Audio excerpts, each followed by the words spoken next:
was asked very recently by my Sunday school class to make a card for staff appreciation for our church, and this is the design that I eventually came to.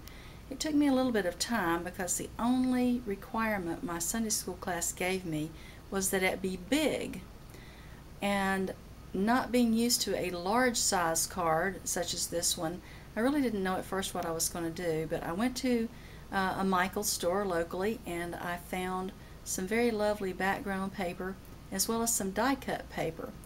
And after I showed this to a friend of mine who does a lot of scrapbooking, she said, "How did you print on this die-cut paper? Because if I tried this, my printer would eat the paper." And so I thought I'd show you today how I did this. It's really quite simple. All you really need is a solid sheet of background paper, your die-cut paper, and some repositionable tape runner. So I'm going to restart the video momentarily and show you exactly how this is done. Okay, I've arrived at my work table and I have 3 pieces of materials that I'm going to use for this demonstration. The first is a solid piece of white cardstock, 12 by 12, and you'll notice I'm pulling a little bit. I've already gotten some adhesive on the back of this, but we'll talk about that in a moment. This is just a solid white sheet of 12 by 12 cardstock. It could be any thickness that will go through your own printer.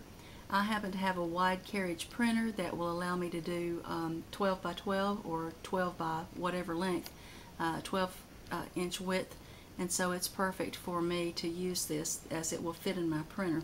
I also have a piece of large die-cut stock. It is also approximately 12 by 12, and this is a piece of Anna Griffin paper from 2013, so it's quite new. And I also have some repositionable tape dots that I'm going to use to adhere the die-cut paper to this backing that I'll call a carrier sheet. So with that said, I'm going to move the solid piece out of the way, and to adhere this, I'm simply going to run this tape runner along the edges of the paper, being very careful to get it right on the edges. I already have some on the other edges, so I'll only do the one side, but you'll know to turn the paper and do each of the edges along the way.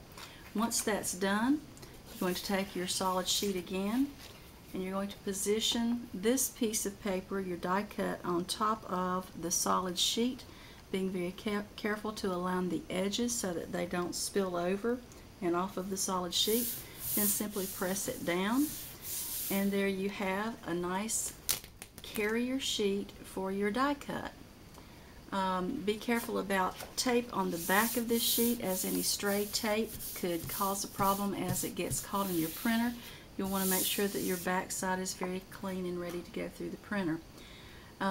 Sometimes you may want to remove this sheet after you've run it through the printer. When you put it through, you'll want your die cut side down so that your printer is going to take the paper up and over, and it's going to leave, most likely this is the way your printer will work, this is the way mine works. So I would have the die cut side down, and I would run it through the paper, it would come up and over, and it would leave the image on my die cut. You have to measure so that you don't get your image, whatever you're going to print, on this filigree part of the die cut. You'll want to measure far enough down for your top margin, far enough left and right to make sure it fits on the solid piece. Sometimes you may want to take this off of this backer and use a thicker piece of paper or even a piece of chipboard to mount it to. If so, the repositionable dots allow you to pull this right back off of here again and then reposition this onto whatever solid backing you would like permanently.